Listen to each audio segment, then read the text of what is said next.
with my daughters, you have to teach them, because they've been conditioned and put down that women can't be equal, women can't do this. I mean, I battle in the courtroom every day.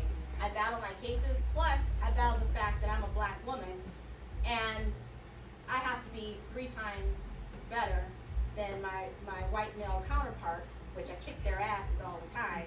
That's why I'm one court away from the Supreme Court. My only case, my gun case, Taj, is going to the Supreme Court. But I had to get there. I had to prove myself, because as a woman, we have to work 10 times harder. So I think it's both ways. I think if you're a woman and you're, you know, have a little feminist in you to be able to survive in a dominant, especially if you're in a field where it's a dominant male role. But is that strength actually, I guess, what are we defining as feminism in that regard? I think Angela's question is more along the lines of what's being presented as feminism. Yeah. Well, I think it's subjective. They go magic. I think it's subjective, because there really is no one definition of what feminism is. What a feminist is. It's subjective. What is feminism? Next.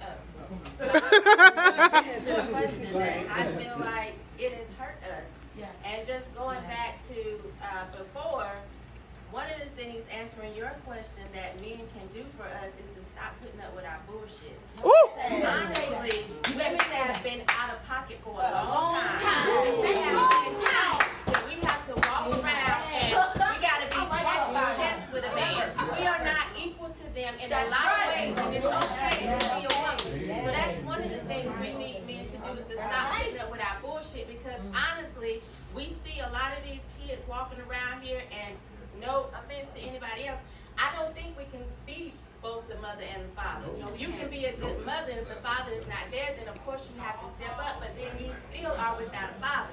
We cannot do both roles, that's just period. And we need to stop this whole, I don't need a man. Because what happens is, if you don't need a man, why are you making your son your boyfriend?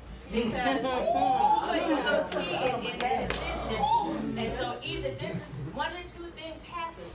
He then feels like he has to overcompensate, or he decides, I don't even want to do it at all, and then he's a bitch. So I think that I'm talking about the men right now. How the daughters think they need a man, because We do.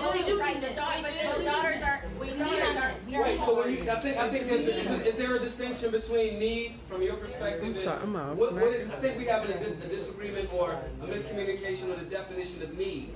Is that possible? That is. We need men for protection.